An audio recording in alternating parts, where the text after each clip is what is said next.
Korea has been the top one for the rate among OECD countries for 20 years. This is very serious because 44% of teenagers and 56% of 20s are from. We could actually save the half of the people.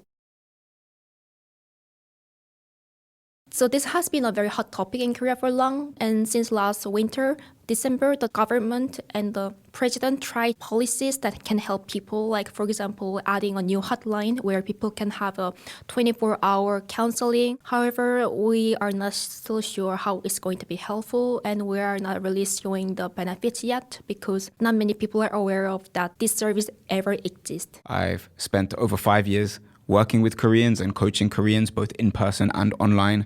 And I've even worked for 2 years with the Korean government. Can you start off by giving your perspective maybe on what are the causes? We all know that Korean society is extremely competitive. You need to be top 5 in your class in order to go to like a Sky University. Even after that, you need to study even more and more. People are not really aware of why they are doing it, but they are doing it because they want to be top university, top job, because they think that this will please their family who supported them, who sacrificed so much. We spent so many hours at school. Like for me, it was like 7 a.m. to 11 p.m. We didn't really learn how to take care of ourselves emotionally, how to, look back of ourselves because we were so focused with the exam scores and the rank. And then later, as we graduate, we realized that I thought I would be happy if I get to that university or if I get that job. But as you already might know, right? Even if you achieve amazing things, like you went to UN, right?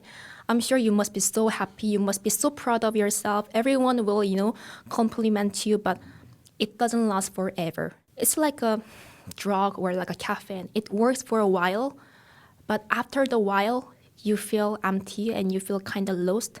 Because you realize this doesn't make you feel happy eternally. 공허하다. Yes. Yeah, that feeling of emptiness is not just in a Korean context, and it's linked to that key word that you said, sacrifice. What's the word in Korean? You were speaking about it before that you use. So sacrifice in Korean means 희생. And many parents, they sacrifice so much. You know why? Because our parents were actually boomers after the Korean War. They were raised in a kind of poor environment where they couldn't eat as much as they want or they couldn't study as much as they wanted. It became a trauma for themselves and they wanted to really make sure that their kids will be at least happier. So they sacrifice so much. They grinded at their job. If the mom is not happy, how can daughter be happy? If the dad wasn't happy, then how can son knows how to be a happy father? They learn the emotional pattern from your parents. So even though they sacrifice so much, kids only feel like I need to give them back. Many youngsters don't really like to have a family, like they don't really like to have a kids because they have concept that I don't want to sacrifice as much as my mom and dad did. Some families where mom and dad were happy, had a good relationship, they still learn it from their parents and they say, I want to be like my mom and father and I want to have exactly same one. So not just only teaching science, English, and mathematics, but we also need to teach them how to make your life happier. It's a bit of a cycle, would you say? It is. It's like a generational curse. 희생? Yeah. It's a beautiful idea. You love someone so much that you're willing to go through that pain and suffering for them. And for those who don't know the context of Korea's economy, just over 50 years ago, Korea was a very poor country. There weren't these skyscrapers here.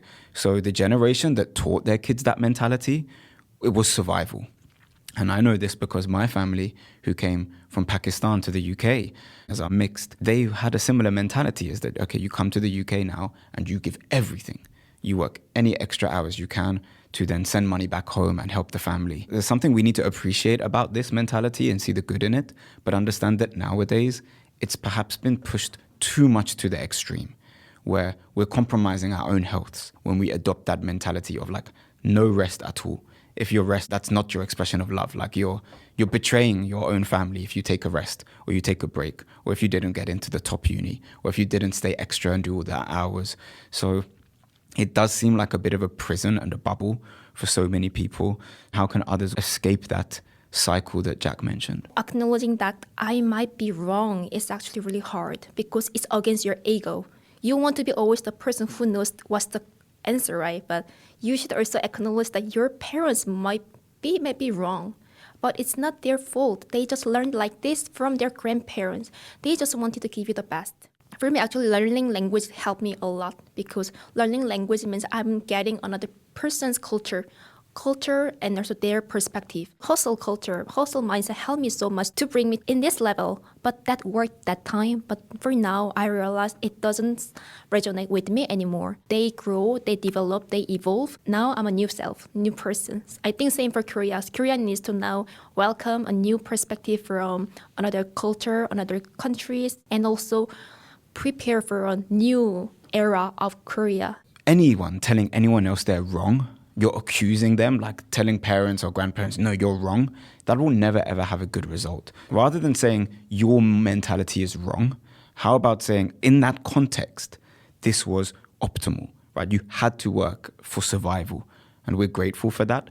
But the new survival incorporates other aspects of culture. You shouldn't just leave your former culture away because there's so much good in that. That's why we are here today. But we do evolve and we adapt. And I think that it's that adaptiveness that is so key. It's clear that it's quite complex how Korean society got here today. I quit my job and I'm working as a freelancer as in marketing, at the same time meditation coach. And I work with like universities directly to sell the contents as well. This idea, this concept is so new to my family, especially to my grandparents, because from their view, they lost their family through the during Korean War, and they've got a big fear about I need to survive, I need to feed my kids. So because of that, my family tended to, kind of overwork. And I realized it. I realized that why my family tends to all overwork. And I realized in deep underlying reason was a fear that I want to survive and that I don't want to go back to that poor era. I showed them that there could be a different lifestyle. They look back their past life and see that there could be a different answer except for just working so hard. Because they believe that working hard was the only answer to survive in this world. But some people can still have a happy family life while taking care of their kids without any worry. There's a big focus in Korea now that you should send your kids to an English kindergarten. So I've spent thousands of hours and taught hundreds of different students and young people. There's a heavy focus on math in Korea. Of course, this focus in the STEM fields is good for sort of economic growth because then you can work for these competitive companies. We live in a technological world now. But I always open it wide open. And the responses you get from them, it's astonishing. When you are staying in a school almost like more than 12 hours, you don't have a 1 hour for PE, and that is kind of pathetic. I would find that these kids are taking classes at 2 a.m. What ages are we talking about? 5 up until 16, 17. Kids are nowadays, they are so busy. After coming back from school, it's already evening time. And then they don't want them to just looking at a phone or just watching TV. So they rather want them to, have a fun with the tutors. It might be actually their perspective. I felt that a lot. And actually, so many of them want to talk to me about soccer. By law, I think it's 10 p.m. that kids are not allowed to study in the Hakwon, which is like the academies, right? It's true that there is a law like that, but I heard there are many personal tutors working after 10 p.m. And that one you can't find out because they are inside of a house or it's through Zoom. How are you going to find them out? Some people tell me that when they were kids, they had to go into like buildings with blacked out windows. So there was no artificial lights because they couldn't look like the lights were on from the outside and it was just black. But inside they were actually studying until like 1 or 2 a.m. These are kids. Again, all that glitters isn't gold. That's an English expression, means just because it's shiny and looks like it's attractive, when you actually get it, and that's it. A lot of these Koreans get what they've always worked for and then realize that after all of that, it's never enough.